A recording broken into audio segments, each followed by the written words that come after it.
Hey everybody, welcome back to another video. Today we're just going to look at Casper, and this is basically just going to be a quick update for an altcoin that I like a lot. Again, quick disclaimer, I do own Casper, so be aware I will hold some kind of bias. Although of course I'll do my best to try not and let that slip through. It is definitely something you should know. So getting straight into it, sadly Casper is a coin that we don't have a lot of data for, as it's only really blown up over the last year and a half. And it's basically only ever gone up since its inception, over the long term at least. I mean, obviously looking at this chart, we can see times where Casper has decreased in value against the US dollar, but it has ultimately continued to put in higher highs and higher lows. But if we zoom in at what's happened recently, over the last few months, we see that Casper has started to slow down a bit.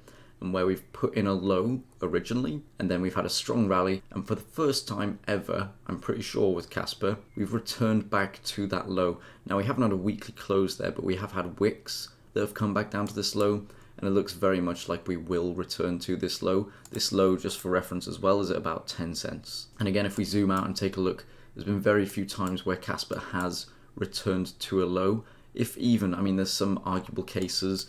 You could say here, technically it returned, even though it didn't come down to this price level. The best argument you'll probably find is here, back in June of 2023, when we rallied up, had a retracement, had a very small rally, and then a very, very, very small decline. But again, we still didn't go to the lows. We were actually putting in higher lows all the time. So this is actually the first time Casper has retraced to a prior low. Now, as I'm sure you're well aware, nothing goes up forever, especially not in crypto. And the fact that we're seeing this slow decline now, and paired with the fact that we've broken below this ascending wedge that Casper had been in for over a year, it does send a bit of a red flag to me.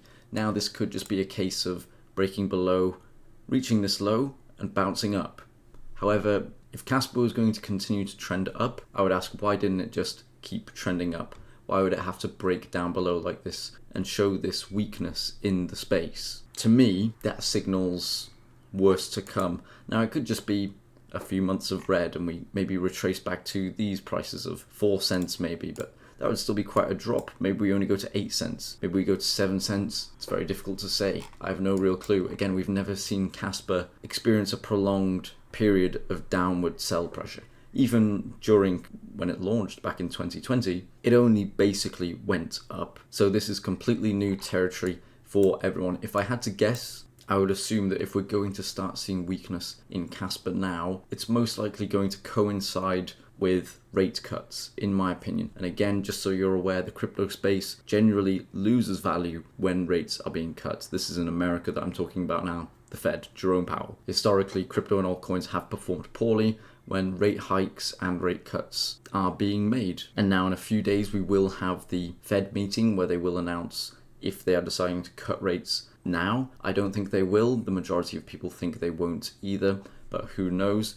If the Fed don't decide to cut rates, we could see Casper rally up again. If the Fed decides to cut rates, we could see a serious sell-off, not only with Casper, but over the general crypto space. So this is definitely something you want to be aware of and hedged against. But that's just my opinion of where I think Casper will go, or that's my opinion of what I think will drive the direction Casper goes in. Now, taking a quick look at the Bitcoin pair, we have even less data here, sadly. But as you can see, we kind of had this trending upward period, followed by what we're currently in, a trending downward period. And very quickly, you can see that when we're trending up, we had two moves to the upside against the Bitcoin pair. One was much smaller. The first one, was much smaller, and the other one was much stronger, and we saw very strong gains against Bitcoin on the Casper pair, about a 210% move. However, once we put in this second high, we began a slow and steady descent where we had our first sell-off, which this purple line indicates, of a drop of 40% roughly, followed by a small recovery, and then another second stronger sell-off. And in a way, they're kind of mirror images of each other here. So we have a strong move up, followed by a weaker move down, followed by a stronger move up. And then here we've had a strong move down, followed by a weaker move up, followed by an even stronger move down. So you could argue that, well, we've had the 2 and 2. We might see a reversal and go back into a trending upward phase. Again, there's not really enough data to really accurately say anything. This is just complete speculation, really. Again, we don't have enough long-term trends to determine any kind of momentum. You could go into shorter time frames, like if we check out the daily here and really zoom out, we can see, again, it's better illustrated. These lines don't line up half as well. They still paint the same picture of general small trend up, small pullback, strong move up, strong move down, small move up, stronger move down.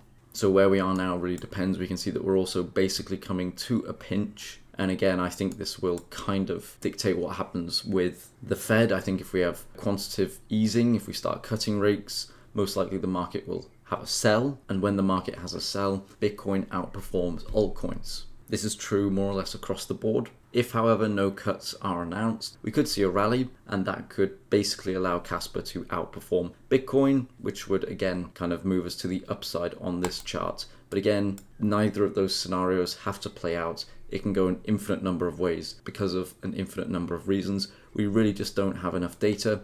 And the real kicker is Casper hasn't seemed to follow the general crypto space. It was rallying a year before the rest of the market was. So it's kind of just doing its own thing. And I'm here to see where it goes, but I'm holding Casper, so I'm happy. I know long term it'll probably go up, but realistically, who knows? Anyway, thank you very much. Just a quick video. If you liked the video, leave a like. If you didn't, leave a dislike. Please consider subscribing. It really helps out the channel. Take care and peace.